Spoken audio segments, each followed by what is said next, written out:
Hello everyone and welcome to Tip Tuesday. We are going to go over a very requested movement today, the deadlift. And we're going to go over how to do it correctly and the difference between a deadlift and an RDL, which is the Romanian deadlift. So let's get started. When it comes to deadlift, we are often fearful of doing it incorrectly, which is good, but that means we don't even try it in the first place.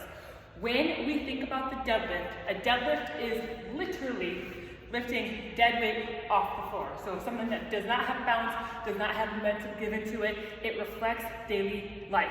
So think about when you're picking up a deadlift, you're picking up laundry off the floor, you're picking your kid up off the floor, you drop something, you pick it up, picking up groceries out of the car, all that kind of stuff. So a deadlift is literally picking something up that is dead weight. It's not helping you out in any way, you have to lift it yourself. And in doing so, we have to do it correctly, right? We have to have proper form, so where do we start with that? So first and foremost, with a deadlift, it is not a squat. So we are not going to be using our knees and our hips equally as we do in a squat. We want to make sure that we are maintaining a flat and neutral spot. So go ahead and grab a broomstick, a PVC pipe, anything that is solid, and try this out with me.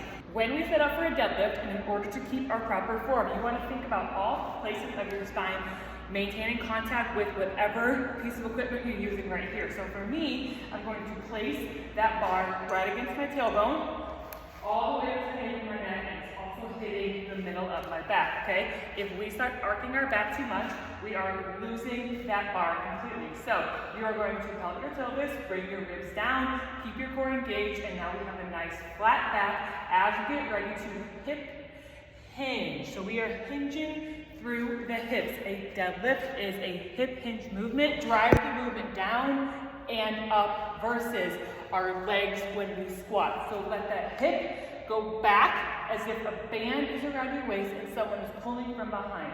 The hips shoot back as you let your body go forward. With a deadlift or any bent over position, imagine when you're here, hinge, I'm looking down into a well.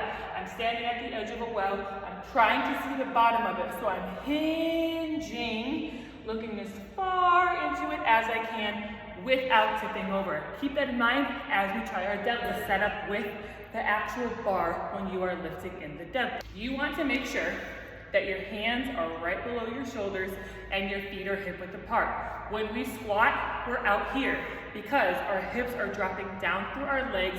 That is where our center of gravity lies, straight down. When we deadlift, okay, we want to keep the center of gravity closer because our legs need to be right below our hips so we can push with full force through the heels as we stand, okay? It's keeping a nice solid ground beneath us. So your feet are hip width apart, hands are right below your shoulders, not out here unless you are programmed to do a snatch grip deadlift. We are here, okay? As you go down, you want to keep the bar close to your legs. Imagine shaving your legs on the way down and shaving your legs on the way up. You do not want to ever take the bar towards the front of your toes. Always take the bar towards the tongue of your shoe, which is right by the ankle, okay? As you bend, how far do you go? Where do you stop? You want to go until you feel pressure in your hamstrings. If you have tight hamstrings, you might only be bending to here. If you have more flexible hamstrings, you might be able to get all the way to the ground. What we don't want is to bend farther than our hamstrings allow, resulting in a round back, okay? So tight hamstrings, I'm gonna keep going and my hamstrings can't go, so my arms are gonna go instead. That loses our tall posture, okay? So when we set up, you wanna make sure those hands are right below your hips, but your shoulder is nice and strong, okay? So think of pinching your shoulder blades right here, okay? Pinch a pencil. That is going to round your shoulders so they stay nice and tall. We don't need to be here, okay? To sit up. Right here, just a little bit, okay? So we're here, stand ready, stand tall, rotate your hips, bring your ribs down, and pinch a pencil in your shoulder blade. Now you are ready to deadlift. The next thing you want to keep in mind, once we have maintained our proper spine control by embracing our core, is the difference between how your hips drive. So we have a traditional deadlift, which is hips with assistance from the knees. So we're here, we drop down, so imagine I'm about to pick up a moving box. It's heavy, so I want to get low before I pick it up and put it into the moving truck, okay? So you want to make sure that you are picking up with your legs, let your hips up and pull through. We are not ever overextending at the top, okay? So, deadlift. Let your hips drive back first, your knees bend by association, but your hips are still in the air a little bit, not all the way down in the squat. So let your hips hang up, your knees bend, flat back, and keep your core tight, okay? Pick that box up off the ground and stand and put it in the truck. Now, when it comes to an RDL, I absolutely love this reference.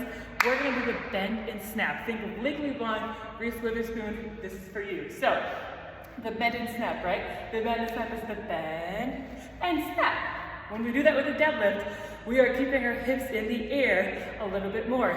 Ladies, if you feel seductive doing this, you're actually doing it right, okay? I know it's hard for women with these deadlifts because we keep our chest open and we keep our hips back. It feels like we're being seductive, but we are not. So, to set up for an RDL, you're gonna pretend to do the bend and snap, okay? Tuck your pelvis in, pull your hips down, nice starting posture.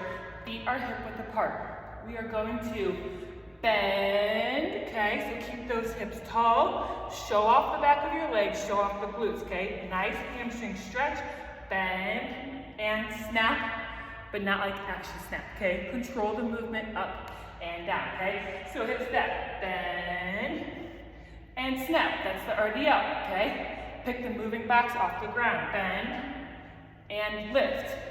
RDL, bend and snap.